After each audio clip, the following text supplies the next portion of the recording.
一个农村来的，还真拿自己当个人了。你看他这个样子，丑的掉渣，还想来鼎鼎大名的徐家做保姆？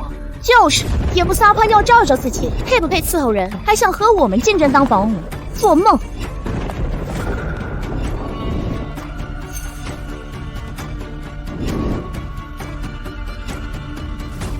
贱人！农村人怎么了？我也是农村来的，你们连我也看不起吗？你们是城里人，你别来干伺候人的活了。我最讨厌制造城乡矛盾的人。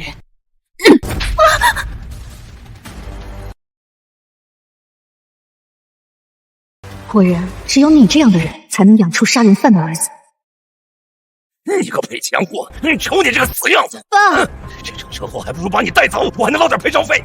你们姐俩一样，赔钱货！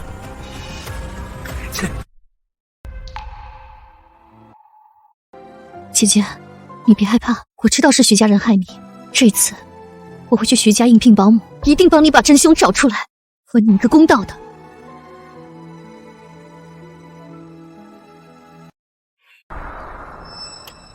来当佣人，还带簪子。夫人，这只簪子是专门用来照顾孩子用的，里面有温度计，可以随时查看室内温度和奶瓶温度，避免孩子着凉。而且簪子的材料也可以有效防止静电，避免丝绸一类衣服带给孩子伤害。慢着！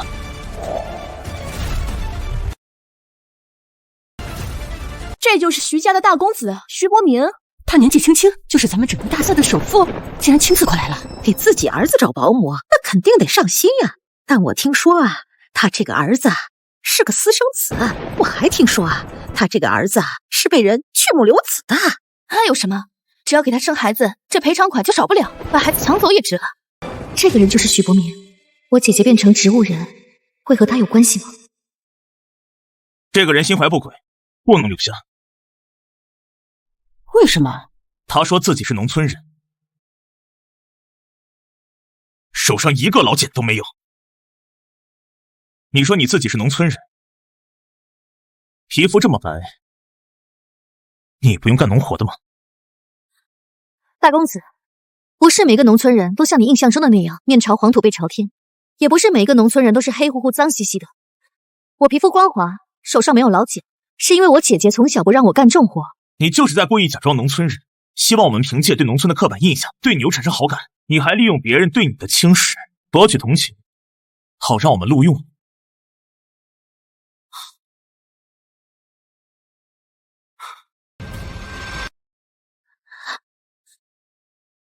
根据医生检查，你姐姐的嘴上有迷药的成分，很有可能是被人用手帕之类的东西捂住嘴巴，你晕了以后实施侵犯。真的是他。儿子，公子，伯明，你没事吧？快找医生，快找医生啊！哎，夫人，少爷这是急火攻心，就是被他给气的。就是一个小狐狸精，还不赶快走！夫人放心，我学过护理的，我给大公子扎上一针，放血就好了。道义啊，这种人就应该看着他死掉。少爷，你别着急，我会孩子立刻急救法，我现在就来帮你。什么还不立刻？大少爷现在需要人工呼吸。我会拍背，我来帮大公子把水拿来。如果他是强暴我姐姐的人，他看到我和姐姐一模一样，不会没有反应的。难道我误会他了？不能喝水，不能推拿，不能海姆立克。大少爷这是过敏了，过敏源集中在头部。闭嘴！你到底在胡说什么？老夫人，大少爷有没有什么过敏源？薰衣草，对，薰衣草。哪有什么薰衣草？你们乡下来的死丫头，还在这信口开河，赶紧滚！对，还在我们面前秀优越感，你也配？来人，把他带走。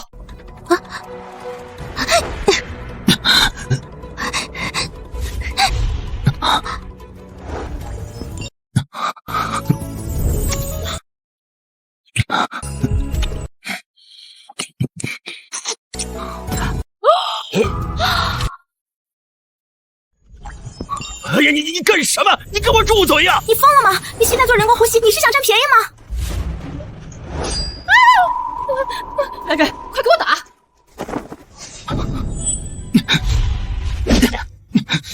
儿子，对不起，徐总。我是不想对你亏欠，我们扯平了。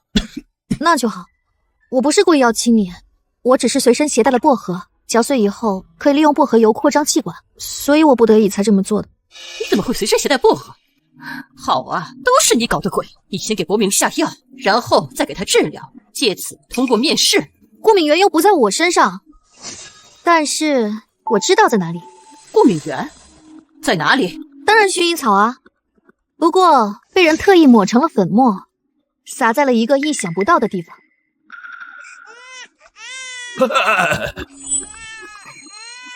你看我干嘛？难道我会陷害徐总啊？小姑娘，周总管在我这儿工作了10几年，你如果冤枉他，你知道后果是什么吗？我又没说在周总管身上，我说的是他怀里的婴儿。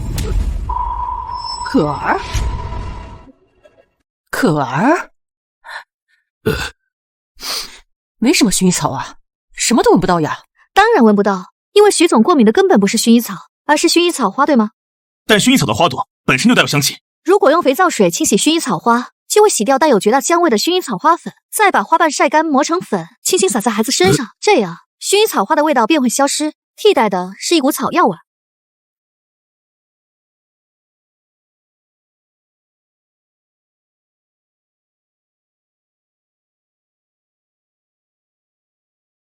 这是我之前学习护理知识时候学到的，目的是为了检查被照顾人身边是否有等级划分等细小颗粒物。他说的果然是真的。周管家，今天可儿的襁褓和衣服都是你帮忙换的吧？徐总，我没有啊。不是你做的，那就是这位姐姐做了。你别胡说，我根本不认识什么周顺利。你怎么知道周管家的名字？来人，把他拖下去。表叔，表叔叫我，表叔。徐总，夫人，我就是想给我侄女谋个好差事，我知道错了，你们就饶了我吧。一起带下去。徐总，夫人，我错了。其他人都可以走了，石榴小姐留下。石榴小姐，我代替阿明向你道歉。另外，你还有什么要求？我要他亲自道歉。你这个女人，不可能！为什么不可能？人家刚刚救了你嘛。这里面有50万，就当做是你刚才救我的感谢费。你是项目啊，现在拿着这笔钱，马上给我走。要是有这笔钱，姐姐说不定可以接受治疗，尽早醒过来。你要是有骨气的话，就应该把这张卡狠狠地砸在我的脸上，骂我们一句豪门有钱了不起，不是有钱就可以为所欲为，那就痛快。别躲在里边不出声，爸爸跑了就应该负债子偿。你别想着凭借你姐姐博同情。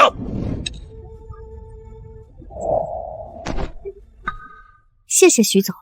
没什么事的话，你现在可以走了。我今天是过来应聘保姆的，我凭什么走？钱已经拿了，你该不会继续贪得无厌吧？既然你说这笔钱是我的感谢费，那就是我应得的。不过我今天过来不是为了这50万，我要应聘保姆的心愿还没有达成。如果徐总真的想感谢我的话，我不介意将这50万当做礼物送给你。姐姐，你一定要保佑我顺利入职，我一定要留下来为你查清楚，到底是这个家里的谁害了我。你以为你是谁？你能决定我们要不要你？我能。母亲，你说什么？你为什么不用他？不管今天他是救了你，还是他有的专业知识，我觉得石榴姑娘非常完美的有做保姆的资质。好了，从今往后，我们徐家交由你全权的管理。至于薪水嘛，那个卡上的数字将是你每月的月薪。多谢夫人。好了，可儿要休息了，我带她下去换下衣服。你带石榴姑娘熟悉下家里。徐总，您不会要违抗老夫人的命令赶我走吧？当然不会，欢迎你入职。通知法务，今天有个叫石榴的要入职，给我准备好他需要的东西。这是合同规定，背下来全部正确之后才可以签约上岗。这是每一个进入徐家工作的人基础必经流程，你是今天来面试的人中唯一一个拿到合同的，恭喜你啊！500条，不用惊讶，20页纸而已。我是去年的全国速记冠军，这条家训我就看了3个小时，背了3天。哎，刚好和你的试用期时间一样长。我觉得你要是背不下来，那我们也没有必要签约了。请留步。合同规定我看完了。1. 全天候待命，24小时到岗。2. 衣着整齐，不可有任何异味，也不能喷香水。3. 吃饭不超过10分钟，上厕所不超过5分钟，洗澡不超过15分钟。第500条，听从家里任何人指挥，干活不可以挑肥拣瘦。你去年速记大赛的时候，我因为兼职没有去参加。我不知道你为什么对我意见这么大，但长痛不如短痛。如果你不想让我一辈子赖在这里不走的话，你还是最好对我客气一点。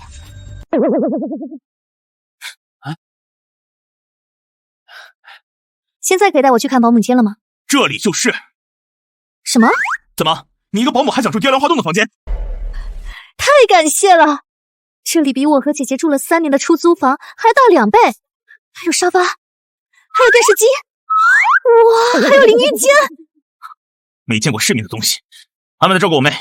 是，加油。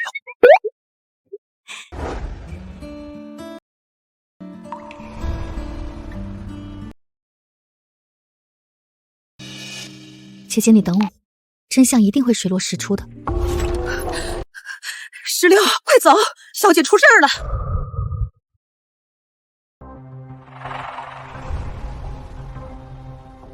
你做好心理准备，小姐啊已经被鬼上身了，一会儿你不管发生什么都别害怕。会是这个刁蛮的小姐害了我姐姐吗？小姐，出去！你们都别进来！出去！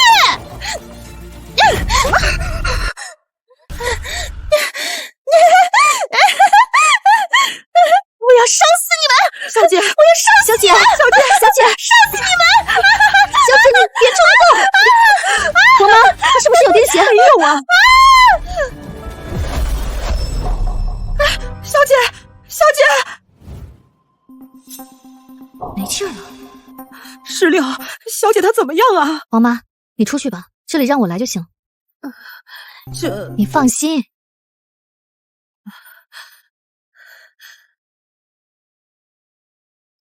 小姐，你别装了，你心脏还在跳，闭气是吓不到我的。救命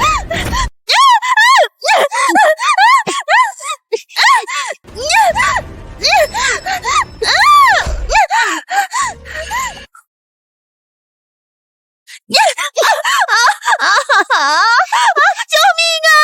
妈妈，哥哥，救命啊！徐总，这样真的没问题吗？他不是想要留下来吗？那就要做好应对一切的准备。更何况丽坤现在确实需要一个保姆来照顾他。里面的危险品记得已经收好了。放心吧，都收好了。救命啊！别着急，要让石榴自己知难而退，这样我们才能对得起母亲的吩咐。你先走。好。去给石榴买最好的生活用品，只要他在我们家1天，我就让他享受最好的生活待遇。知道了。来，母亲，你不要着急嘛。儿啊，你又怎么了？你不要把所有人都当成坏人。人是我让留下的。这一次是丽坤让他走的。又是丽坤。丽坤啊，石榴是妈妈千辛万苦给你找的保姆，她是最合适的，你就给她留下来尝试的机会嘛。不用了。丽坤，母亲，丽坤都说了不用了，就不要再为难她了。这一次不是我逼你走的，是你自己没有这个福分。就你那里骗人的把戏，还是留着去演短剧吧。我们徐家没有你的戏台子，好走不送。谁说要他走了？妈，这个保姆我要了。小梅，刚才不是你说要他走的吗？刚才是刚才，现在我要他留下。你这个个妖精，你对我妹妹施展了什么妖术？您刚才门口没听到吗？没听到，你可要当心了，当心会被我这个妖精蛊惑。夫人，小姐要是没什么事的话，我就扶她上楼休息了。那好吧，那你走吧。妈，哥，欧阳剑他会来家里对吗？你放心吧，那个负心汉就算是绑，我也把他绑过来。易坤，放心吧。好，那我就等他过来。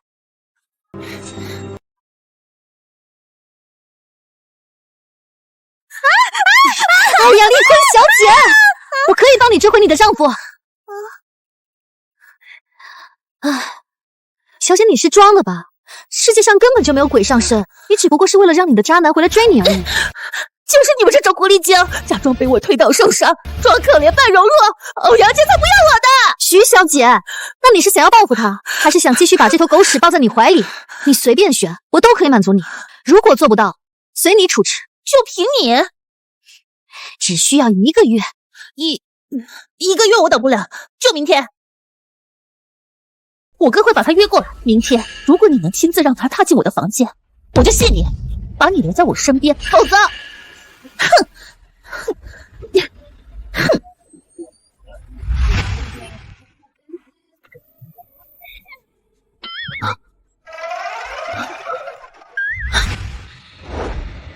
夫人吩咐了，你可以到大厅用餐。累了一天了，赶紧吃吧。实在不好意思啊，徐总说了，保姆不可以吃得太好。这比我忍痛置办的年夜饭还要丰盛，还要精致。谢王妈，谢夫人。那你快吃吧。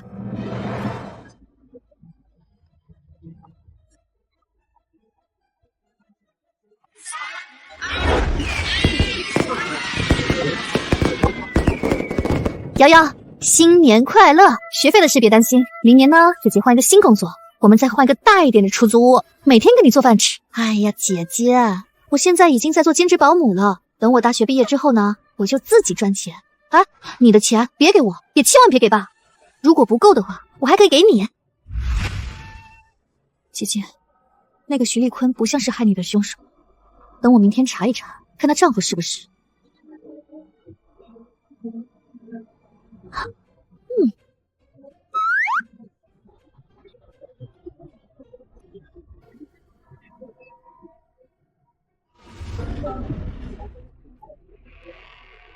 根据合同规定，用餐时间不超过10分钟。徐总不用过来特意提醒我。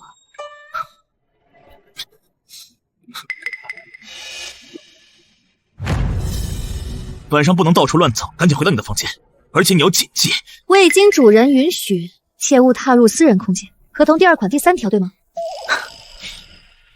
记性不错，但是你别高兴太早。如果明天我在你之前让我妹妹和妹夫重归于好，你就立刻搬着东西从家滚蛋。那徐总明天一定要好好看着。我一定好好看着。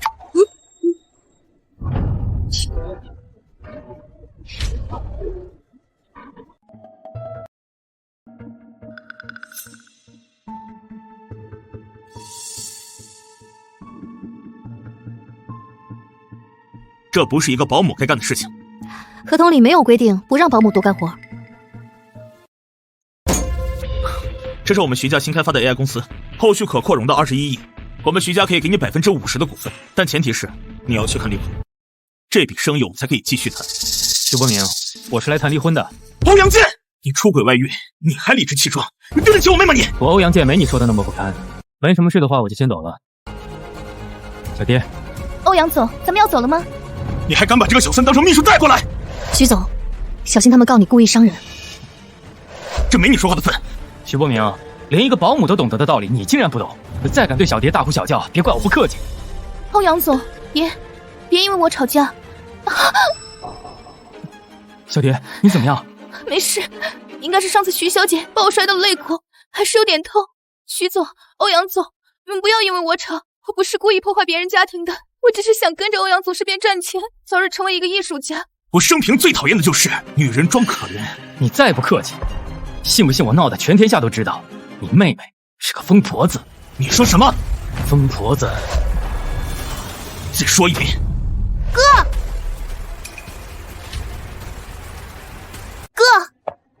别伤害欧阳剑。你就让我穿这个去见他？清水出芙蓉，天然去雕饰。放心，相信我。但是你要答应我一件事，明天见面的时候要用现场直播的方式，让所有人都知道。什么？他把你逼成了一个疯婆子，让你颜面尽失，你难道还想继续维护着他？你也来了？怎么今天不疯了？对不起，我知道以前都是我不好，我把自己逼得像个疯子，让你看到我不堪的一面。不过，我觉得我们不要再伤害对方了。希望我们最后一面能让你记得我最初的样子。最后一面？你什么意思啊？哎，徐小姐，你怎么穿的这么少？小妹怎么了？别过来！我知道小蝶摔下台阶那件事，你一直觉得都是我干的，是我十恶不赦，是我罪该万死。你别再靠近我这样的人了。徐小姐，对不起，都是我不好，我没站稳，我已经原谅你了。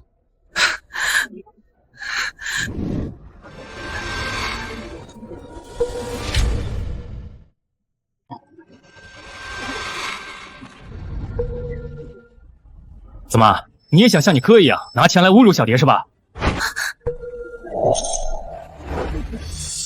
徐总，别叫！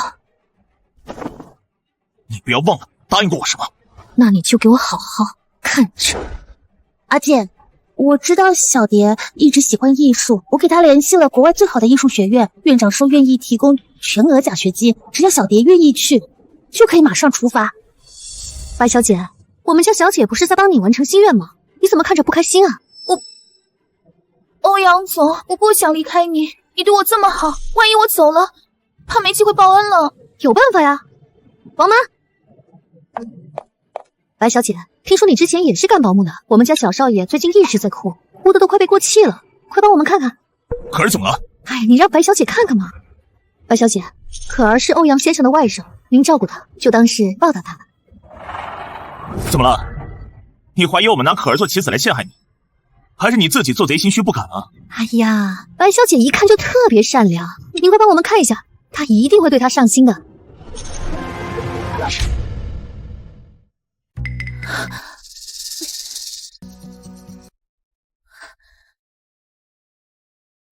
小公子真可爱，徐总，小公子一定像你一样，将来非常优秀。欧阳总，要是你以后有小孩的话，也会这么可爱。这位小姐，我刚刚看了一下，孩子非常健康。您说他一直哭闹，可能是您不会带。如果您相信我的话，把孩子交给我，我跟欧阳先生一起带。不可能！徐大公子，欧阳总家的条件不比这里差，我一定会好好带。等下次见面，说不定他已经会喊爸爸了。你有经验，我没有经验。笑话，你们能有什么经验？我们有他，这是我们花了50万请回来的保姆，可比这个白小蝶专业的多。就他，一看就是个没生过孩子的女大学生，她能有什么经验？勾引男人的经验吧，不然徐总你这么一个不近女色的人，怎么会破天荒的为一个女人说话？徐姐姐，你看，你小外甥都已经被我哄睡着了，跟我非常亲呢。对了，以后如果保姆带不来的话，可以随时招呼我。您看啊，抱孩子呢，就应该这么抱，左晃晃，右晃晃。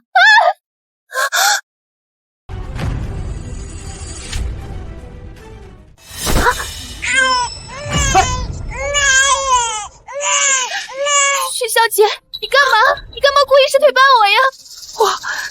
小蝶，你说什么？我知道你讨厌我，想让我像上次一样摔下楼摔断肋骨也就罢了，但我手里抱着孩子，你怎么能这么狠心？你还敢反咬一口？你敢动他一下试一试？徐立坤，我以为你这次真的已经知道错了，我都已经准备好原谅你了，没想到你竟然跟我玩这一招。你也是孩子的姑姑，你怎么就狠得下心，宁愿伤害孩子也要去诬陷小蝶啊？真是瞎了眼了，看错人了。欧阳总，我不能去国外了。他对自己的孩子怎么能这么狠心？万一在国外安排了什么人，我要是去了，他不能活着回来接你。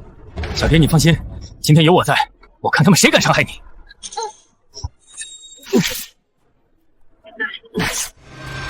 拿着你的心见鬼去吧，我不想再看见你。我们走。我看谁敢动！徐伯明，你要是敢动我，我就去法院告你。好啊。好啊。石榴，你胡说什么？加害婴儿的人应该受到法律制裁，但到底谁才是凶手，不能仅凭白小姐一句话就断案。保姆阿姨，你是说我在诬陷徐小姐？我说的可不准。那你放什么屁啊？徐国明，这就是你们徐家的家教，还说你们徐家的家规都是摆设，还说都被吞到狗肚子里去了。你一个保姆也有资格在这里插嘴主人家的家事？你不过就是出来卖的。真以为自己长得年轻漂亮了，就当自己是个人了是吧？我看着你的这一身酸臭味，我就觉得恶心。欧阳健，你爸也是白手起家的，他当时也是个穷人，你别以为你现在有钱了就可以侮辱人。有钱就是可以为所欲为，你们徐家不也是仗着自己有钱才名震全球的吗？跟我在这里装什么圣母？怎么，刚才不是一脸正义的站出来想要打抱不平的吗？现在怎么连个屁都不敢放一下？你自己也知道，在有钱人面前，你活得连条狗都不如了。够了！小姐，我的确需要钱，我出来工作就是为了钱，钱可以解决人生的大部分事情。但我也知道，有钱并不代表着可以颠倒黑白。你在这里狗叫什么？那我就最后再叫一次，你看这个。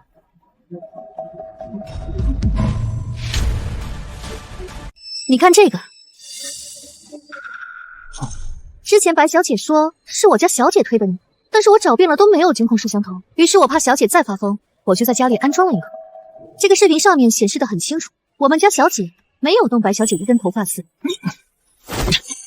他是我们家的人，没有我的允许，谁也别想动他一根头发。欧阳健，你现在应该知道这个白小蝶到底是不是那么单纯无辜了吧？欧阳先生，我早就已经知道了，不过我不在乎。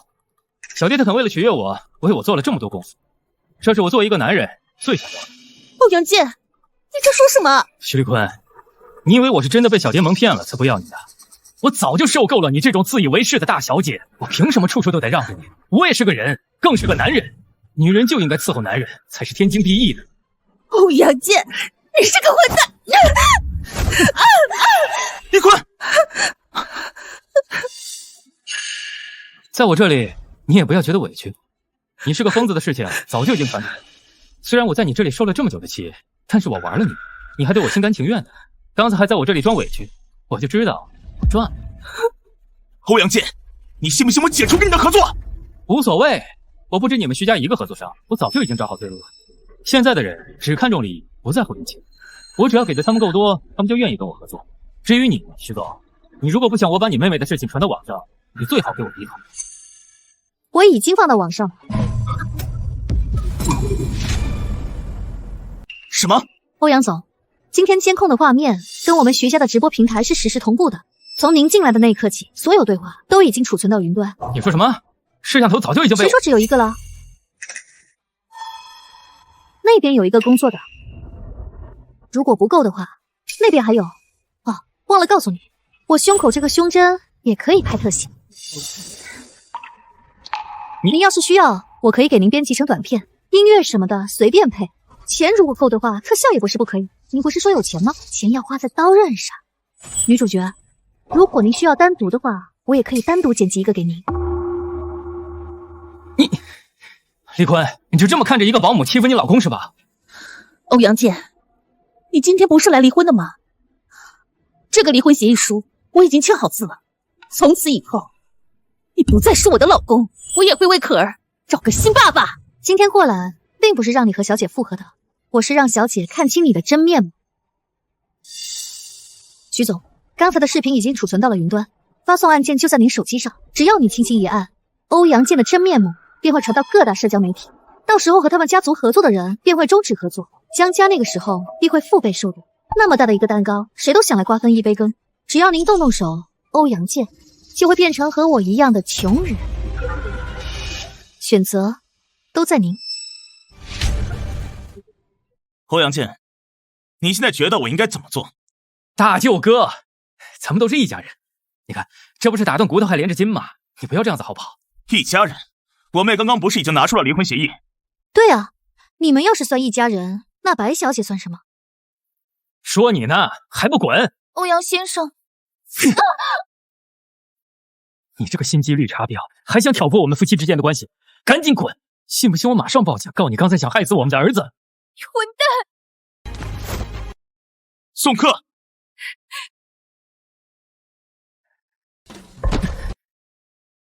李坤，我已经知道错了，刚才是我眼瞎，是我被美色蒙蔽了双眼，求求你，你原谅我好不好？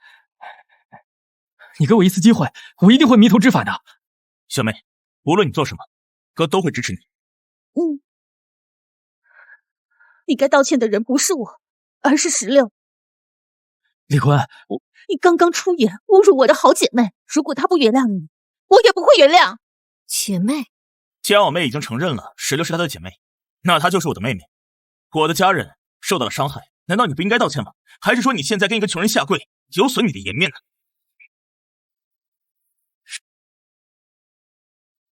？16小姐，是我不对，是我的错，你就当我放屁好了，求求你原谅我好不好？我从来都没有怪过你。如果你想要得到原谅的话，那就应该接受徐家的家法。家法？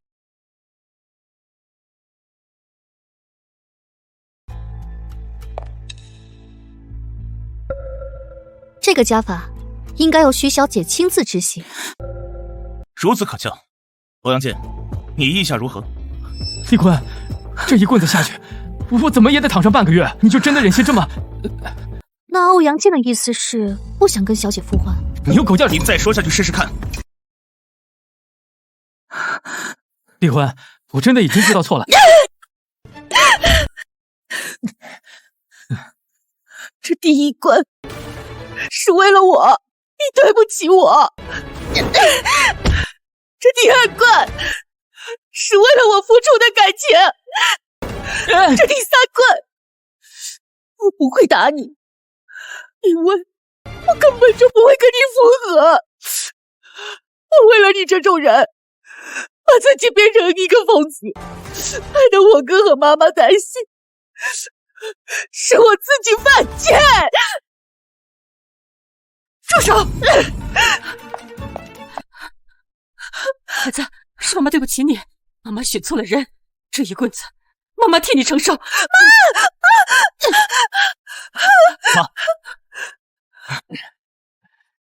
妈，你们白白打了我2棍子，还不想和我复合，做梦！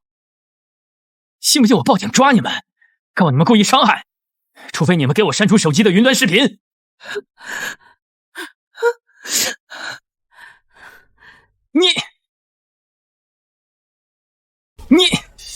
你这个老不死的，非要搞得鱼死网破是吧？信不信我后半辈子都让你们不得安生？我不在乎我们徐家有这个底气，就算鱼死网破，我要替我女儿争这口气。离婚早，用婚姻困住儿女的父母，就是悲哀。妈，孩子，是妈妈对不起你，妈妈没有考虑到你的感受。咱不想复婚，就不复婚。你留在徐家，妈妈养你一辈子。妈，竟然！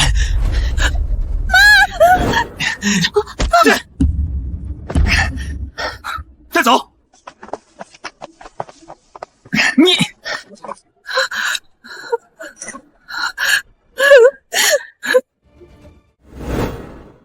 恭喜小姐脱离苦海。16啊，这次真的太感谢你了。如果不是你，我们离婚还不知道结局是什么呢。所以我想把它送给你，你务必收下，不要客气。16，这发簪价值几十万，你还不赶紧谢谢夫人？谢谢夫人。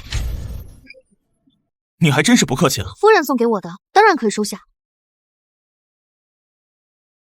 小姐，这颗发簪送给你。之前你叫了我一声姐妹，我真的好久都没有听到这个称呼了。这个发簪就当做这一生的谢礼吧。16，你不用跟我客气，今天真的要谢谢你。如果不是你这次想出这个办法，我可能这辈子都没有办法脱离苦海。而且应该是我给你送礼才对。我马上就要出国散心了，这些我也带不走，你随便挑。或者你有什么想要的，尽管告诉我。小姐，我是真心的，你一定要收下它。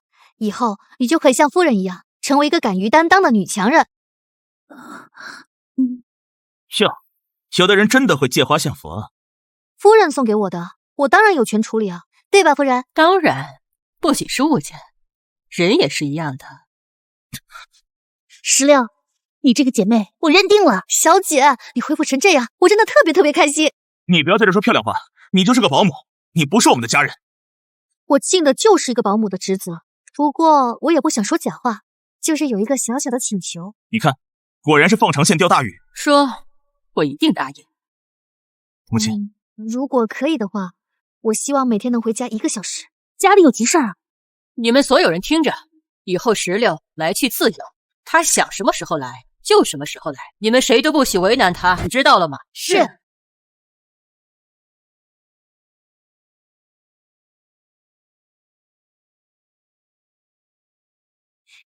姐，我回来了。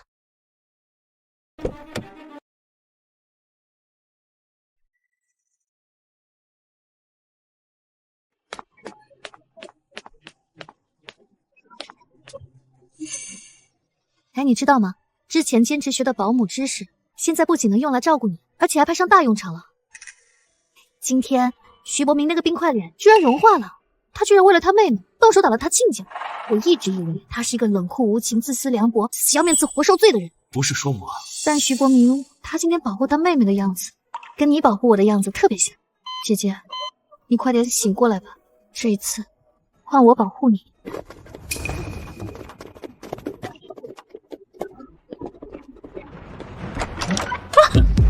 你这么早啊？像猪圈一样怎么住人啊？这怎么回事？这白天还好好的，怎么突然就插管子了？你是在说我吗？鬼呀！床躺的是我姐，你叫什么？哎呀，早点说嘛，吓死人了！你擅闯民宅，被吓到的人是我。你知道我今天为什么过来吗？要不是因为白小蝶，要不然就是欧阳剑，他们2个打不过徐家，就拿我这个保姆撒气。你还知道你得罪人了？你也知道怕了啊？你干什么？啊，你干什么？哎呀，石榴小姐，你放心，只要你来我家做保姆，我一定会好好保护你。再有人为难你，我一定替你收拾他。什么意思啊？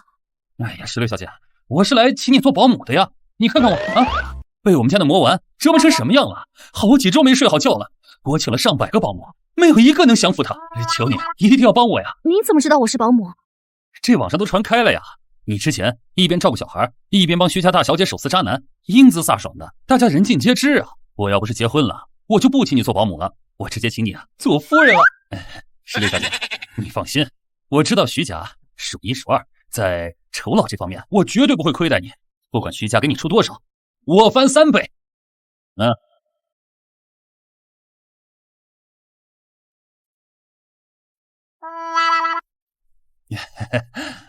石榴小姐，我是真心的，你愿意做我的保姆吗？不是，你这是求婚呢，还是找保姆呢？我跟徐家签订了合同，要赔钱的。是用合同而已，不就是违约金吗？只要你点点头，我立马给你付了。那徐家也不靠这条违约金发财致富吗？那徐夫人可以，徐总他……徐总我知道啊，他见到女人就像见到洪水猛兽一样，对你十分刻薄吧？他这个人呢，自私自利，冷酷无情，脸皮薄，死要面子活受罪。不是说我，你与其跟着他受气受罪，你不如跟着我，我一定封你为座上宾啊！你这么做不合适。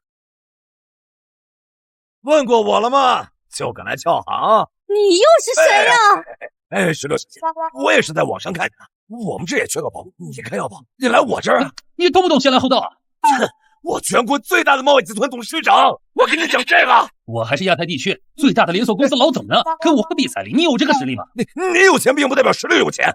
石榴小姐，这样不管他出多少，我都出3倍，不5倍，我出10倍，我出20倍。啊！你又是谁呀？我是世界最大的母婴产品公司董事长，我特意从国外赶过来，我希望你能做我家的保姆。到底还要来几个呀？到底还有几个？这个是你们国家的聘请仪式吗？是。不是。我也可以。你别以为外来的和尚好念经，我告诉你，做梦，石榴小姐归我。这样，我们大家分一分，135你的，246我的，周日他的。凭什么我的最少？我来的，你就不应该。谁来救救我呀？好热闹啊！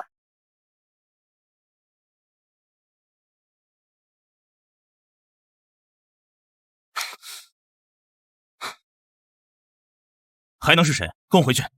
回哪？回去签正式的应聘合同。试用期还有1天呢。我说可以就可以。我说不可以啊！不行，不可以。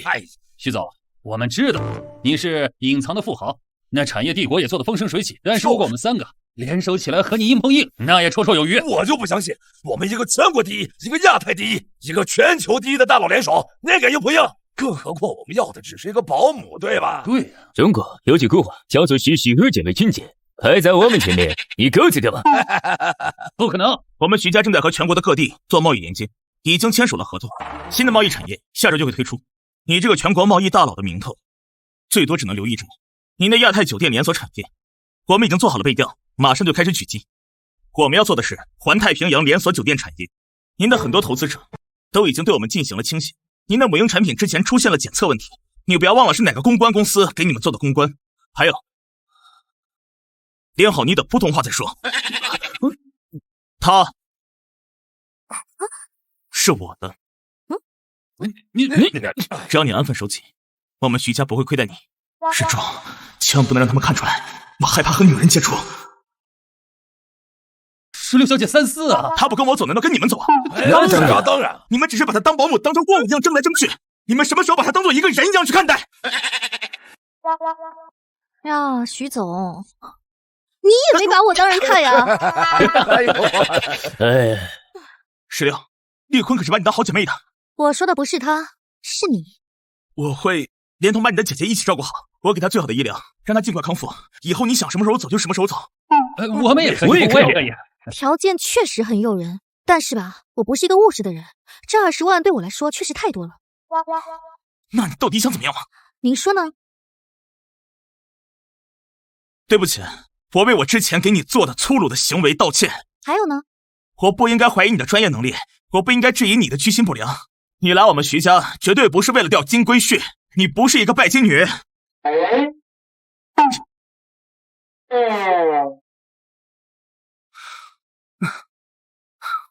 对不起。石榴小姐，如果道歉有用的话，我们也可以啊。对不起啊，不，你们不用，你们不用，不用，对不起，不用。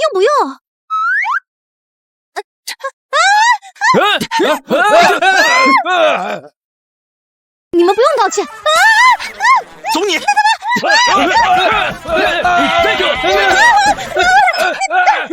不要走，不要！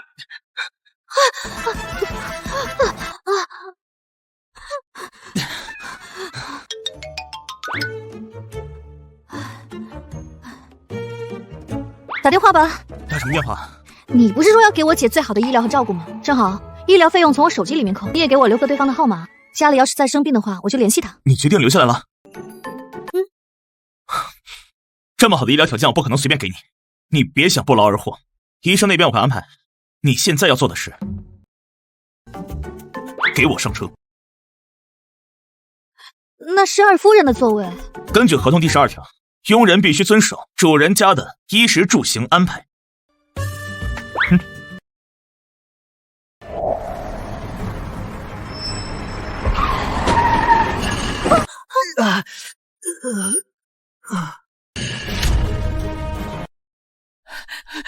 小川，你可千万不能出事啊！小川，他是你弟弟啊？他这种败家子，我宁愿没有这个弟。那你也不能开车撞他呀！徐夫人，我来作证，大公子没有撞他。妈，他出国半年，一次都没有和家里联系过，现在就因为他躺在病床上，他之前做的那些荒唐事你全都忘了。是，你弟弟他是好逸恶劳，贪恋女色，仗着咱们家在外面作威作福的，给咱家丢尽了脸。但是他也是我儿子，是你的亲弟弟呀！夫人，大公子，你们不要吵了，二公子好像没事。你怎么知道？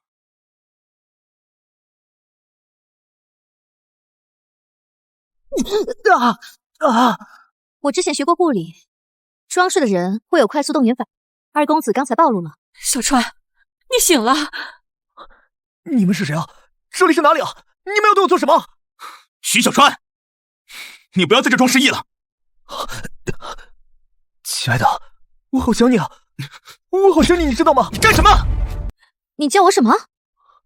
亲爱的，我是小川，我们上个月才刚分手的。你是不是故意不记得我，假装气我，为了报复我是不是？这个人到底想做什么？我的确没见过他，难道他把我当成姐姐了？可是姐姐不可能打着我的名号和别人约会啊！报复？难道石榴和徐小川真的有恩怨？石榴是故意来我们家应聘保姆的。石榴，小川说的是真的吗？二少爷，你这失忆还是有选择性的，专门忘了家人，只记得我。我真的记不住了，我只记得我们最后一面，你好像出车祸了，我想去救你，但还是晚了一步。后来发生了什么？我姐姐就是出车祸昏迷的，难道徐小川和我姐姐遇害的事情有关系？小川，你胡说什么？石榴在入职之前已经做过彻底的检查，他根本就没有出过车祸，他更加没有任何的皮外伤。你为什么要栽赃石榴？你是不是想要我们把他赶走？你放开我！你是谁呀？你放开我！放开我！你别逼他！你放开！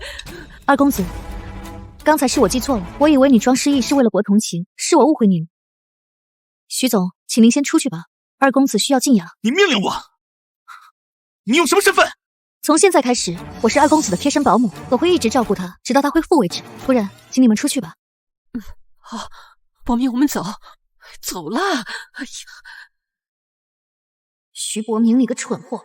难道你看不出来，徐小川就是想要装绿茶博同情，破坏你和徐夫人的母子情吗？他能装，我也能装。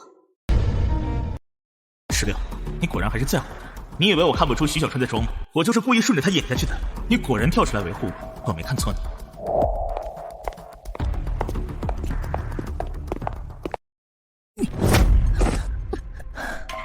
石榴，我好想你啊！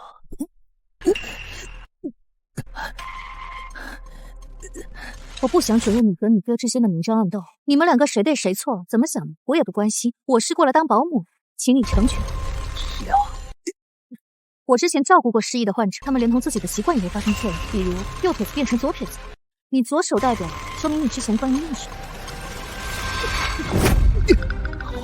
我怎么会用左手抓你？你果然是在演戏，这是我不编的，你还专门演戏骗我，让我相信你失忆。石榴，你真的是好聪明啊，我好爱呀！这样吧，我们联手，你帮我对付我哥，等我拿到家业，我一定会让你成为我的朋友，如何？你大可以杀了我，到时候你看警察，看我妈会怎么看待你？我不会杀，但是我会杀了我自己，让他们以为你想要意图先奸后杀，看到时候怎么跟警察交代。我不信你敢！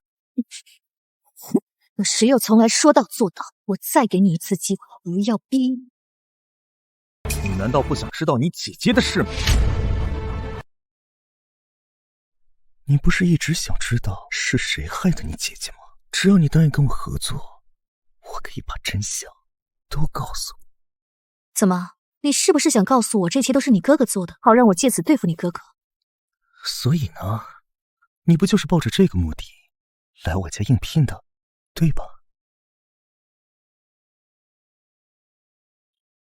按照我说的做，尽快把石榴的姐姐芍药转到家里来。还有，芍药和你之前遭遇过的一切。徐总放心，所有证据我都替你抹除了。辛苦了，徐总，您把芍药接到家里来，难道不担心？只要有这个人质在手，对方才不敢轻信。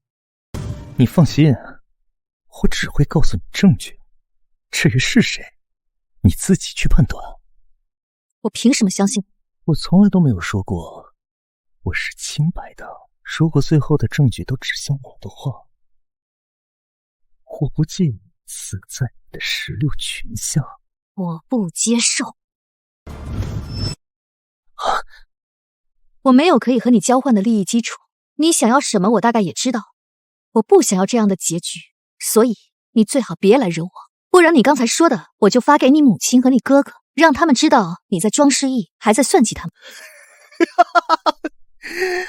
石榴，你真是太伟大了！我第一次在一个人的身上看到我自己的影子，孤独而又执着，为达目的而不择手段。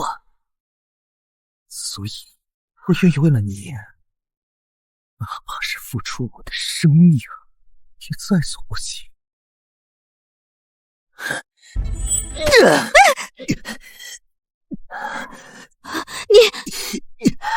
你不是说你说到做到吗？敢拿针子扎自己，我也敢。你是变态吗你？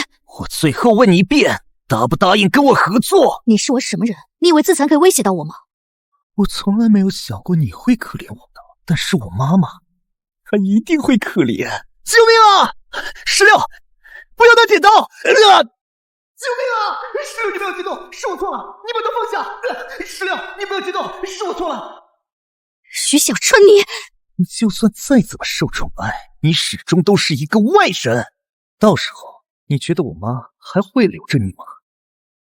我只是一个照顾自残的保姆，如果在抢夺剪刀的过程中不小心划伤了手臂，这个理由不是很充分吗？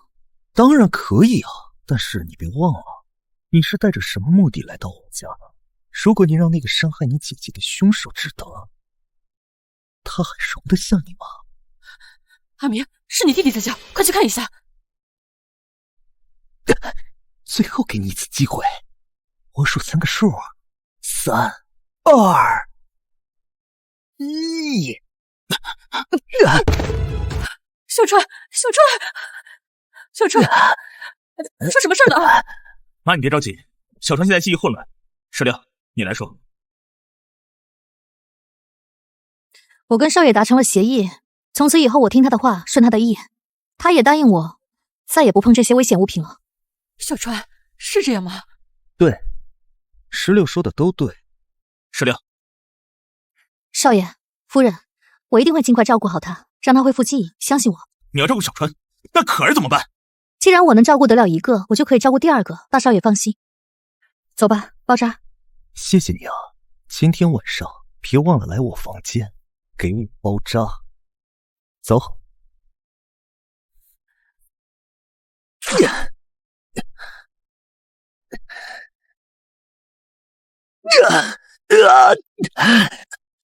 请进。16，来的正好，陪我喝一杯。什么事情这么高兴，值得喝一杯庆祝？怎么是你啊？16呢？16没空，他要照顾孩子。你要是真心心疼他的话，那你就不要告诉咱妈，免得挨骂。什么咱妈？我跟你们很熟吗？这里就我们2个人，你能不能别装了？我知道你在打什么主意，从小到大你就觉得父母在偏袒我，所以你才故意叛逆，做出这种出格的事情来吸引他们注意，还总是喜欢暗中算计我。你现在还想把16拉下水？我告诉你，只要有我在，你休想伤他一分一毫。你在说什么？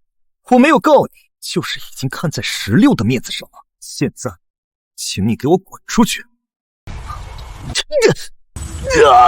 如果你不想罢休的话，我不介意让你再出一次车祸。看来你习惯性用车祸来摆平自己的危机吗？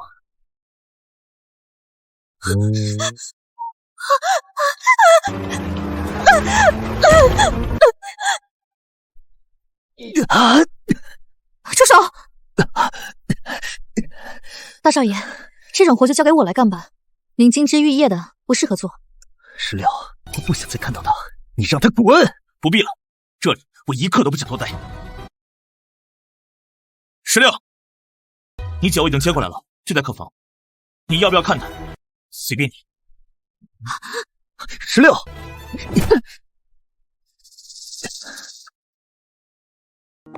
徐总，你放心，我不会拿你姐姐作为棋子来牵制你，我只是在履行之前的承诺。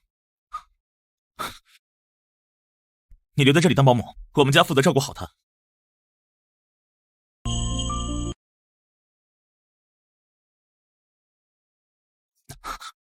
你没必要拿这种方式来感谢我。你说啥？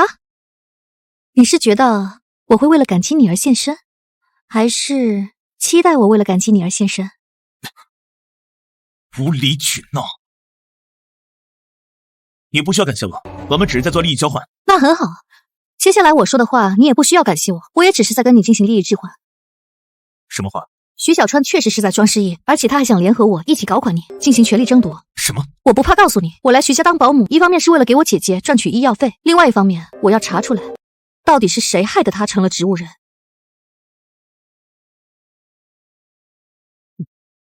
你为什么要告诉我这些？如果你选择和徐小川一起合作，你照样可以拿到一样的效果。他确实想要跟我进行强行绑定，不过很可惜，我想要合作的人不是他。你是想和我合作？你就不怕我是杀害你姐姐的凶手？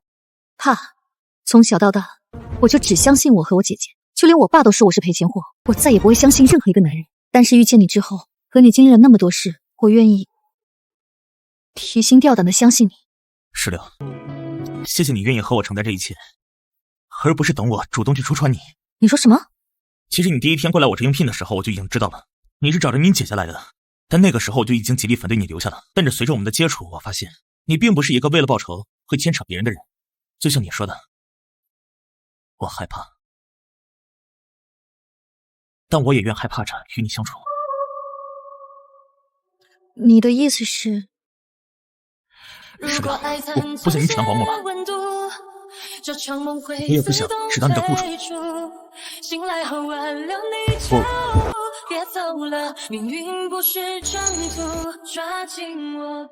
呀，不好了！少阳小姐的房间起火了！哎呀，不好了！少阳小姐的房间起火了！姐，没起火呀？这个烟雾是个味道。不就是烧个烤吗？至于这么兴师动众吗？徐小川，你在病人的房间里面烧烤，你有没有教养？这专门就是给烧药烤的，他从小就爱吃肉。他不是徐小川。哟，你还记得？还能认得出我呀？哎呀，我真是太高兴了。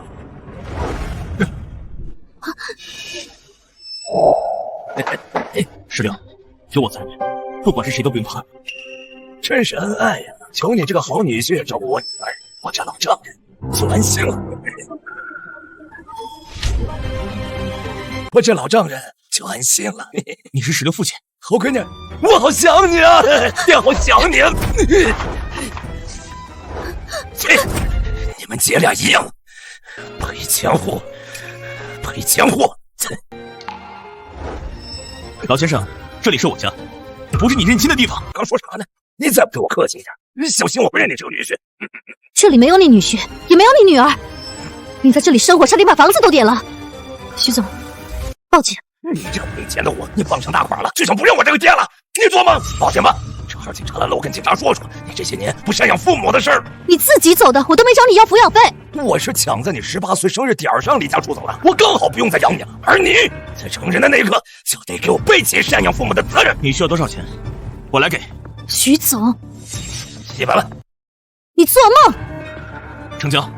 我是说，100万只是赡养费，要是想娶我女儿，你还要给我500万彩礼。赵狗剩，混蛋你！哎呀，你个贱货，你还敢直说我名字？你要是敢打他一下，少10万，你现在马上跪下给他磕头道歉，喝一个我多给10万。谁会跟钱过不去呢？是的，爹错了啊！10万，20万，30万，40万，50万。哎呀，真好，太好了！以后我钱花没了，还会来找你们要，我是绝对不会放过你的，我永远都是你爹。干什么？干什么？干什么？干什么？石榴，你没事吧？这个人要挟我，把他送到警察局。这个人要挟我，把他送到警察局。你胡说八道什么？这钱是你给我的，谁能看到？谁能证明？这是你给我的彩礼，你不想娶我女儿了吧？彩礼？我跟徐总又没有结婚，也没有口头约定，你凭什么觉得我会嫁给他？我只知道刚才有个疯子跑进我家，我为了稳住这个神经病，所以才拿钱出来。石榴，你说呢？我能作证徐总，他是个神经病，而且极具攻击性。两个狗男女，你们狼狈为奸！你们居然敢算计我，那我也能咬死了不承认。警察来了，也可以说你们屈大成找我没了，符合你们什么？你在拿钱之前所说的一切，我都已经拿手机录下来了。你是怎么拿石榴作为条件要挟我的？有理有据，你之前可以不履行一个作为父亲的责任，但是这一次，你跑不掉。你干什么？住手！别过来，再过来我就杀了他！她是你女儿啊！让我为你天诛地灭！是说我是精神病了，我还就是了。反正精神病杀人还能判减刑。谢谢你给我当证人啊！别乱来啊！不要！等等，你现在放了他，我可以让你走。你有资格跟我谈条件吗？你以为我还会相信你们吗？跟我去死吧！我让你们后悔一辈子！我让你们后悔一辈子！放开我！放开我！放开我！放开我！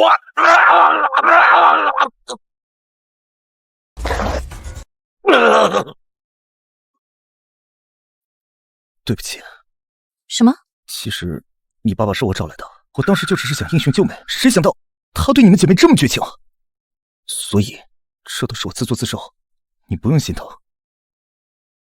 的确是你自作自受，不过今天要是你不救我姐的话，我爸还是会报复他。你这是原谅我了？那你告诉我害我姐的凶手是谁，那就扯平了。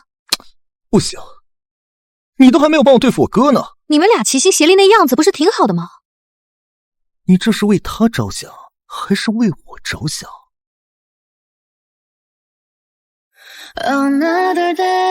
徐小川，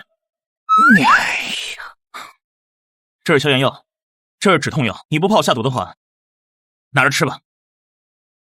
徐总，谢谢你这么关心你弟弟。少在这里肉麻，我从来都没有说过我有这样的哥哥。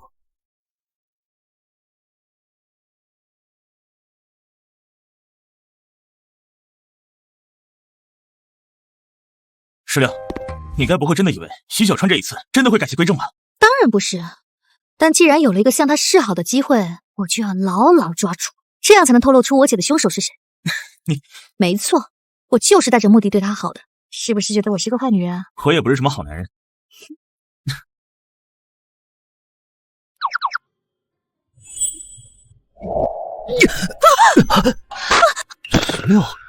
石榴，怎么是你啊？今天是你的生日，我想给你个惊喜。你怎么知道的？我是家里的保姆，除了一些日常的杂事之外，还需要记住每个人的生日，好做准备。今天事情实在是太多了，我就只订了一个蛋糕。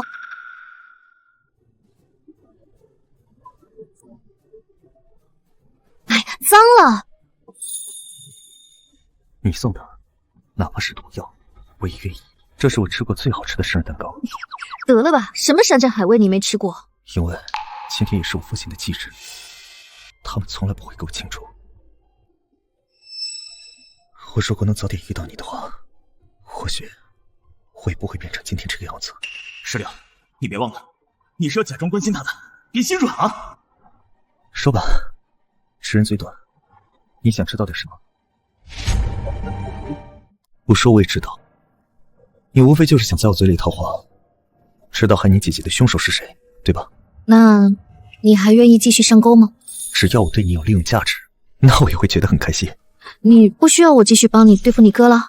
当然想啊，但是我更希望你是心甘情愿帮我，就像你心甘情愿喜欢一个人是一样。不用否认，我知道喜欢一个人的眼神是什么样的。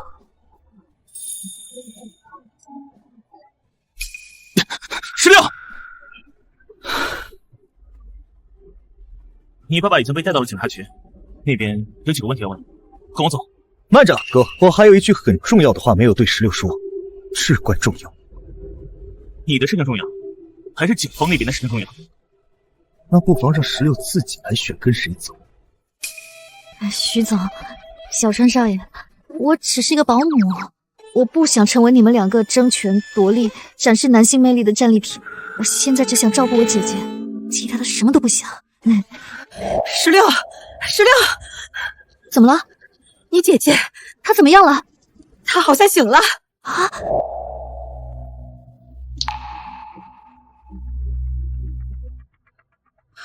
没有任何其他反应，不像是要醒过来的表现。我当然没有看错，刚刚我拖地的时候，我亲耳听到她叫了一声石榴，吓了我一跳呢。那真是太好了，如果谁要醒过来的话，他就能亲自说出凶手是谁。对，是好示范，到时候一问便知。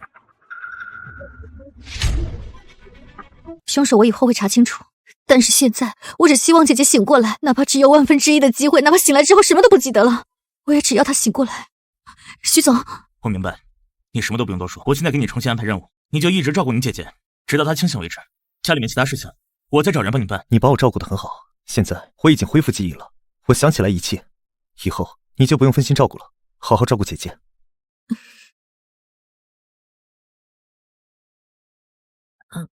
王妈，我还要给姐姐施针，你先带他们出去。施针的过程中不许有任何人打扰。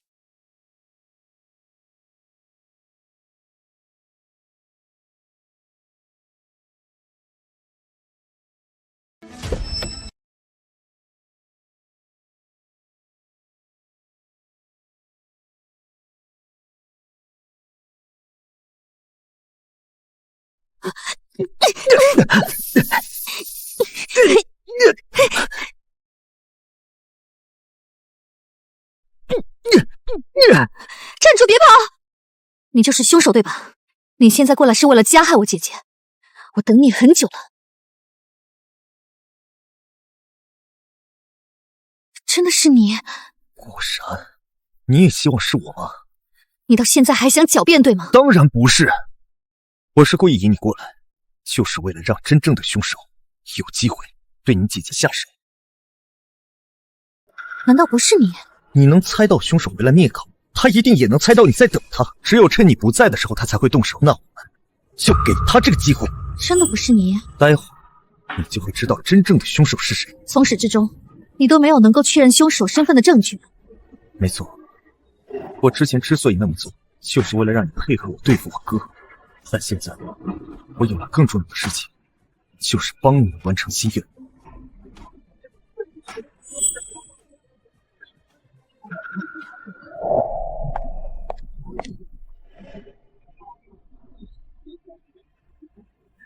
姐，住手！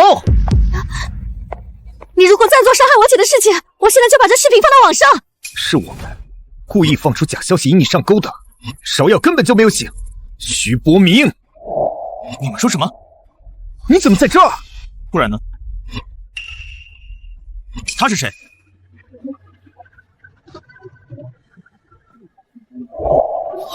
怎么是你？怎么是你？妈！妈，怎么是你？为什么是你啊？你没有动机啊！你们两个不孝子，把你们的妈妈抓住！你们现在满意了吗？为了这个女人，你把我逼上绝路。居然是你！既然你们看到我就不再隐瞒，是我一开始让芍药出车祸，一切都是我干的。妈，你没有动机啊！你为什么要这么做？这个贱女人，她发现了我的秘密，我和一个男人约会，结果她彼此要挟我。不会的，我姐姐不是这样的。你认为她是什么好人吗？她为了赚钱养活你们，她去做陪酒女郎。我去那边唱歌，就在那种地方被她发现，认出了我是徐氏集团的徐老夫人，以此要挟。不会的，我姐不是这样的人。都是因为你行差就错，都是因为你。妈，你撒谎！16和我说过，他姐姐曾经被人侵犯过，也有被迷晕的药材料，这可能是男人。是我安排的男人，居然拿钱要挟我。好，我就让他尝尝我的手段。你们两个忘恩负义的兔崽子，我再养你们了！都给我去死！你们不要妈！你们都给我去死！夫人，既然你觉得他们都不孝顺，那你就用这把刀把他们都杀了。或者，你也可以用这把刀用来自杀。16，你说什么？你不要滥用私刑，这样的话你也会受到牵连的。没错，交给警方处理。她毕竟是我妈。不要过来！你以为这样就可以放过凶手吗？果然是这个反应。说吧，真凶到底是谁？16，你说什么？妈，你到底在包庇谁呀？是那个男人，和你在一起那个男人。妈，你告诉我他到底是谁？你不能为了这种人牺牲了你后半辈子的幸福。没有，我谁都没有包庇。妈，都这个时候了，你不能因为感情冲昏了头脑啊！如果你想另外找一段感情，我哥哥绝对不会反对的，但你不能为了一个杀人犯毁了自己啊！小春他说的没错，妈，你就告诉我们他到底是谁？我们现在不是为了芍药，我们是为了你，也是为了我们自己。妈，我向你保证，以后我和小川一定和睦相处。我们在一起，给你寻一个新的情感寄托吗？都是我是我看穿的芍药，都是因为他勒索我。不要！我是你们家的保姆，我知道你根本没有相好。如果你有相好的话，手上根本不会戴戒指，枕头底下也不会放亡夫的遗照，每天晚上对着枕头哭泣。所以这一切都是假的，对吗？我姐姐不是夜场陪酒女，您根本也没有威胁过她。不是为了掩护那个男人，那到底还有谁知道？当然是她的亲人。徐夫人现在只有3个亲人。我姐姐出事的时候，徐小姐被锁在了房间里，那最有嫌疑的就是她的2个儿子。妈，16说的是真的吗？他的意思是，凶手在我们俩之间。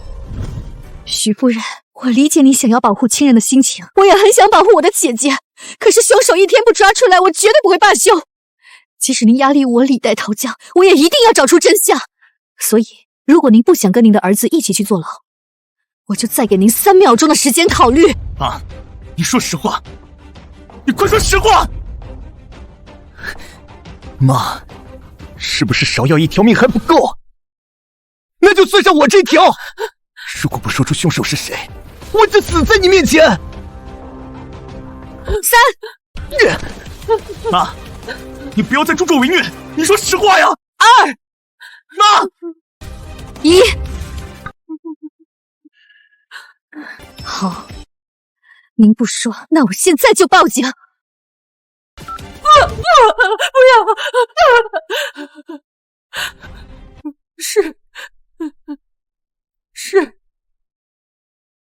是他，阿明。你说什么？阿明，对不起，妈妈已经尽力了，但是我们不能再连累小川了，太对不起他，我不想再把他卷入其中了。妈，你为什么要冤枉我？徐小川是你的儿子，我就不是你的儿子吗？是你，果然是你！徐小川，这一切是不是你做的？这一切是不是你策划的？阿明，当初你把芍药接到家里来，我就知道你想近水楼台，到现在撑不住了。我知道你把所有的当天发生的监控都销毁，我就知道是你。妈，我当时是为了给徐小川做掩护。够了！到现在你还想诬陷我？证据，你把证据拿出来！证据，所有的证据都已经销毁了，你又不是不知道，你装什么无辜？你把石榴接到家里来，就是为了近水楼台。我从你秘书那所有都知道了。我是为了让徐小川忌惮我让他忍不住动手。所以，你承认拿我姐姐当诱饵了，对吧？你现在满意了吧？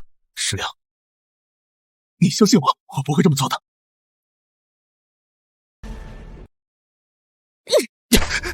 你以为我会放弃亲情选择爱情？我最后再给你1个小时的时间，要么你去自首，要么我替你去揭发。石榴，连你也不愿意相信我，滚开！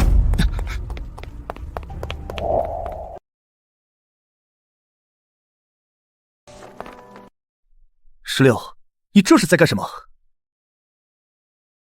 我已经找到了我姐的凶手，我还亲自把你哥送了进去，我没有什么理由继续待在这儿。为什么不可以啊？你哥哥是害我姐姐的凶手，我要亲自把他送了进去。我们2家的仇解不开，我永远不会原谅他，你们永远不会原谅我。石榴，石榴，放开我！石榴，为什么这样对我？石榴，你可以留下来，你可以永远留下来，但是不是用保姆的身份，而是用徐家少奶奶的身份。只要你愿意嫁给我，我会爱你一辈子的，好吗？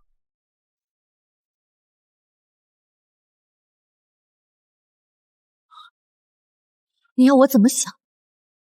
你是我姐姐凶手的弟弟，你要我怎么心安理得的接受你的喜欢？你不用喜欢我，哪怕你是因为我哥恨我、报复我都没有关系。只要你肯留下来，石榴，我说过的，我心甘情愿被你利用。石榴，我不敢说我有多正义，但是我跟你一样，我痛恨我哥，他既然伤害了你姐姐，那我们就让他付出代价，在他入狱之前，拿走属于他的一切，全部拿来补偿给你，全部拿来补偿给你。什么？石榴，这是他徐伯明欠你的。他一旦入狱了，家产只会落到我和我妹妹头上，甚至有可能会被我妈收回的。我不能眼睁睁看着这一切发生。难道你想看着他徐伯明东山再起吗？难道你不想跟你姐姐过衣食无忧的日子吗？可是你们徐家的家产本来就是你们的呀。不！我要把这一切都补偿给你，我才能心安，我才能毫无负担的追求你。石榴，对不起。石榴，你不用跟我说对不起，你没有对不起我。现在不是我们互相说道歉的时候，在徐伯明入狱之前还有半个小时，我们必须做出最后的努力。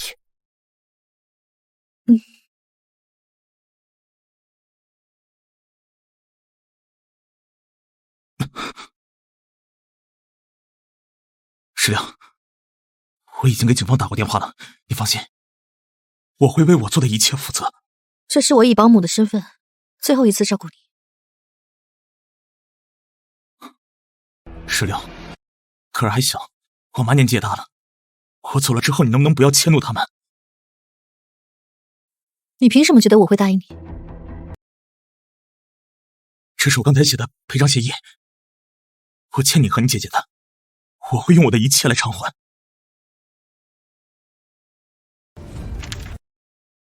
怎么只有你的产业？这别墅呢？你的动产和不动产呢？是啊，我总得为我妈他们留点啥。是啊，我也得给我的家人留点什么。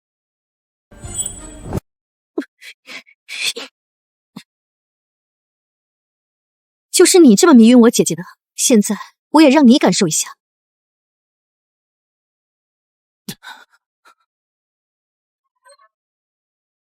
石榴，怎么样了？石榴，他只是昏迷了，快去找一章，我来帮你改赔款协议。别愣着了呀，快去呀，警察马上就来了。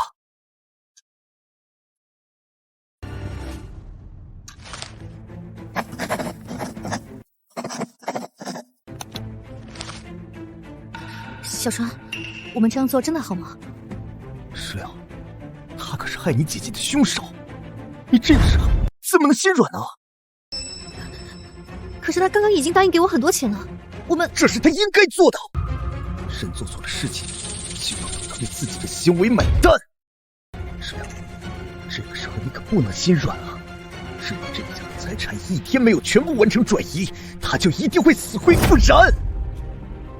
不行，徐伯明他害了人，我不能跟他一样，我不能变成他那样的人。他给我的补偿足够我们好好生活了。小川，你跟我一起走吧。要走你走，我要拿走属于这个家的一切。要走你走，我不可能走。小川，你什么意思？你自己看看，这个协议我改了什么？你把被转入人的名字改成了你？没错，我已经努力到这一步了。这个时候你让我放手，你以为你是谁？你居然利用我！不可以吗？为了帮我哥哥，假装接近我，关心我，你们一个个对我都是虚情假意。为什么要对你们真心？为什么？为什么？你刚才那么真切的跟我表达，我都已经答应跟你在一起了。是啊，我原本也是这么以为的。我想着把财产先转移到你的名下，等我们结了婚，我再慢慢的分走。可是到了最后一步，你竟然退缩了。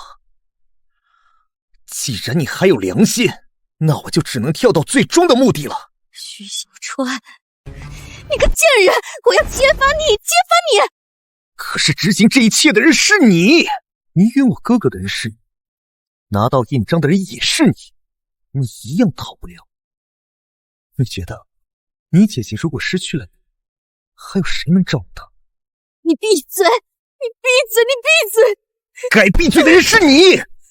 石榴，如果你乖乖的，你姐姐的医药费、你的生活费，我每1个月会打给你1次。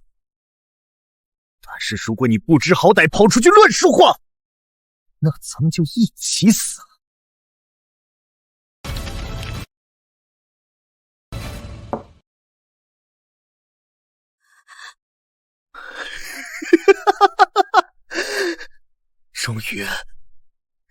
我终于得到这个家的一切了。爸爸，你一直看不起我，什么都没给我留下，现在你的一切都属于我了。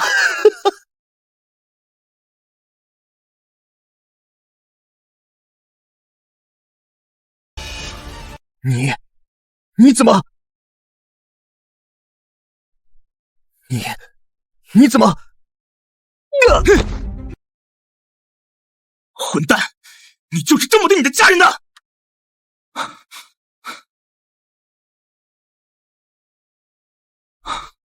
怎么会？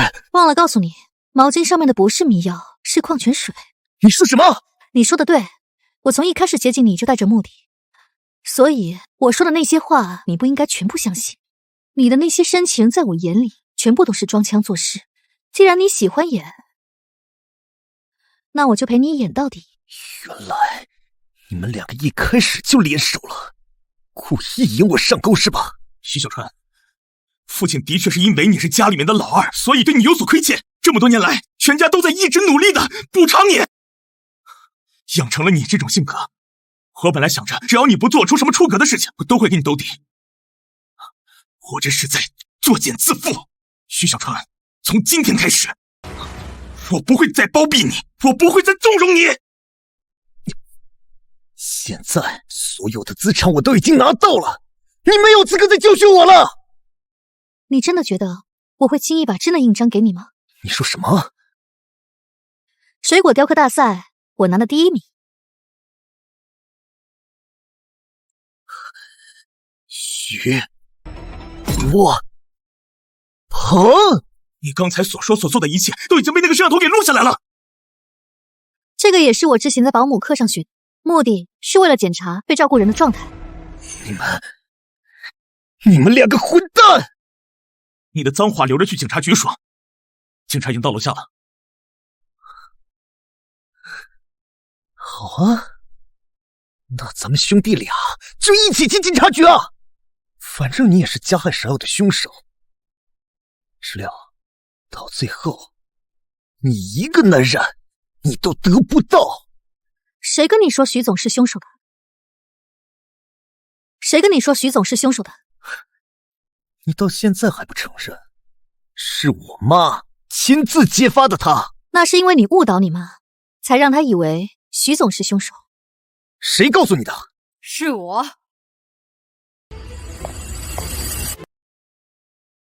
是我亲口说的。妈！阿明说今天有重要的事告诉我，让我来了以后在旁边等着，所以你们的对话我都听见了。徐小川，你太令我失望了。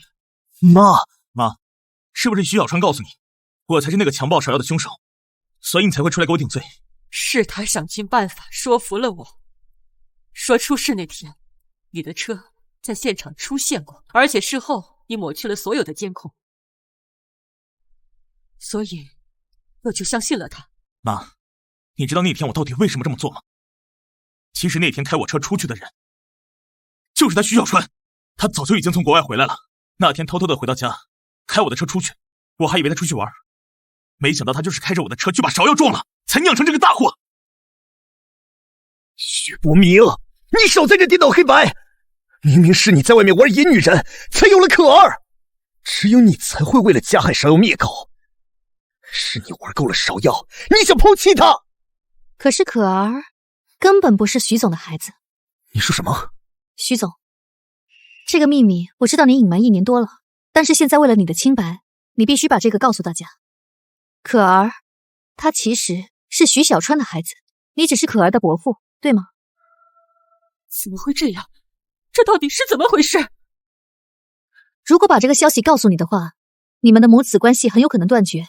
徐总为了你们之间的关系，为了弟弟，为了这个家，才故意隐瞒。小川，是这样的吗？妈，你怎么能相信一个外人说的话呢？我是你的亲儿子呀！你们有证据吗？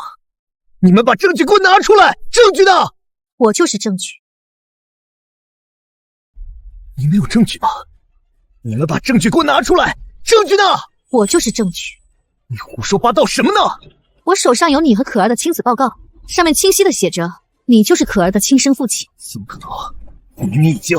纸质版已经撕毁了，对吧？但是电子版的我有备份。这个簪子里面有 U 盘，里面清晰的写着电子备份。不信的话，你可以交给警察看一下。你怎么会？你当初不就是因为这个，才想着要杀我灭口的吗？你到底是谁？我是芍药。不可能！你肯定死了！你是人是鬼？你到底是人是鬼？就在芍药搬过来的那天，我已经请了全球最顶级的医疗团队，给他24小时的监测，所以这大大增加了他的生存概率。就在那天，你找16的爸爸过来放火的时候，我还真要感谢你，要不是在身体和情感双向刺激下，我才不会这么快醒过来。不可能！你们是骗我！你们想骗供！你们想炸我！不可能！世界上怎么可能有这么巧的事啊！不可能！那你觉得我是谁？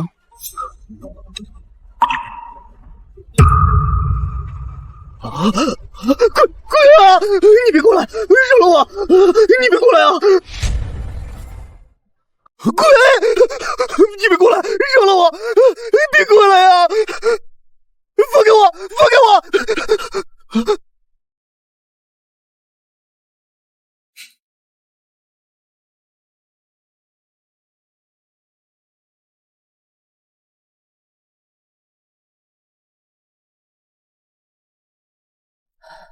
阿明，妈妈很对不起你。一直以来，妈妈想弥补对小川的爱，可是差点让你成了替罪羊。妈，这事不怪你，要怪就怪我，从小到大都没有好好照顾过弟弟，让他成为了这样的人。都是妈妈的错。的确是你错了。16，你说什么呢？我不是过来看你们母慈子孝大结局的，有些事儿不是靠你儿子的善良就可以逃脱过去的。徐夫人，您如果真的知道错了，就应该做出你的改变。16，你放心，将来你和你姐姐的全部生活费由我们徐家来全权负责，你就把我们这儿当成是自己的家，你不再是我们家保姆了。就这样？那你还想……我跟阿明的恋爱关系，你应该也接受了吧？当然，你们如果是两情相悦，真心相爱，我还等着喝你的媳妇儿茶呢。谢谢，妈，我有点饿了。好，我让王妈给你们做好吃的去啊。你这改口也太快了吧？怎么，你不想接受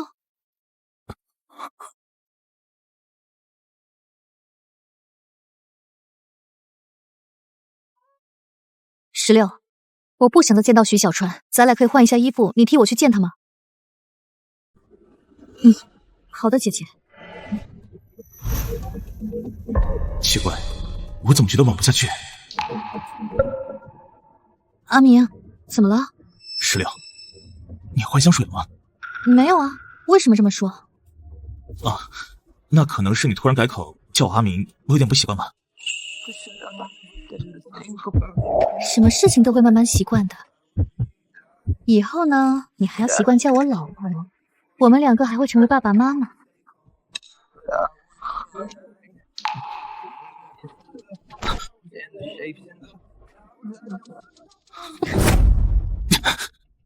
你不是16。阿明，你干什么？16是做保姆的，他曾经跟我说过，他最讨厌的就是浪费，哪怕一粒米饭、一颗扣子，他都不会容忍。你弄疼我了，你干嘛？你刚才亲手毁掉了我的衬衫，你不是16，你是他姐姐芍药。真聪明啊，我的好妹夫。不过一开始你不是也没认出我们两个吗？不如你将错就错，反正我们两个长得一样，你又不吃亏。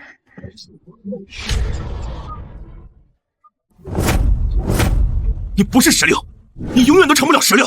我爱的是你妹妹。站住！你如果现在出去，我就大喊，别人看到我们两个衣冠不整的样子会怎么想？石榴会怎么想？他会原谅那个欺负他姐姐的男人吗？大姨姐，你是不是忘了，这个房间有摄像头，你刚才所做的一切全部都已经录下来了。你觉得石榴到时候看到这些视频，他会相信谁？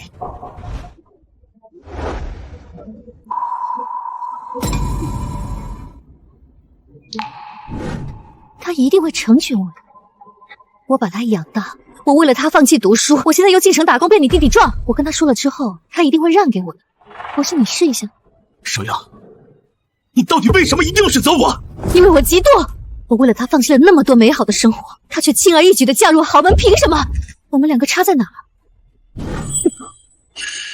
你如果不答应的话，我现在就去死。等你们两个在一起的时候，永远都能够想起我的样子。不要！石榴，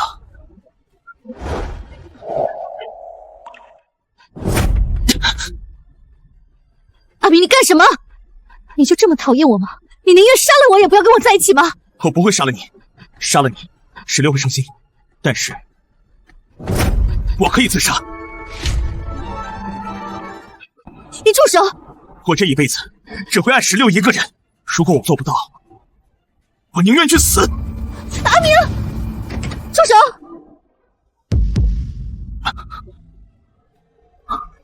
石榴，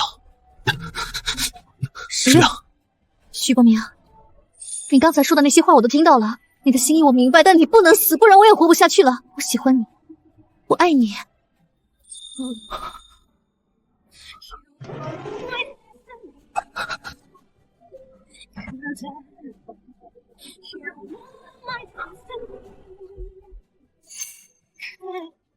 对不起啊，石榴，我不知道这个玩笑开得这么大。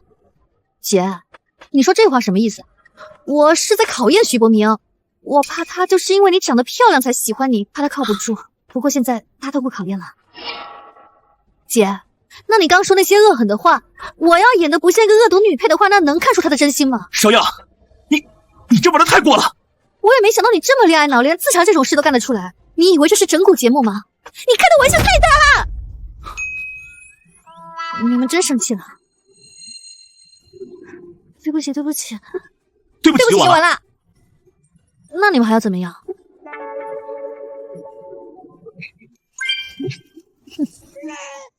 啊！大宝不哭，大宝不哭！哎呦，二宝不哭，二宝不哭！不哭不哭！夫人，请用茶，我给你吹一下。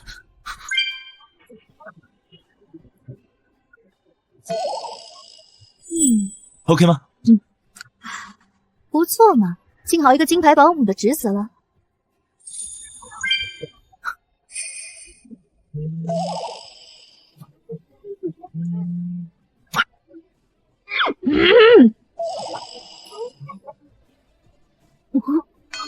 怎么了？好像有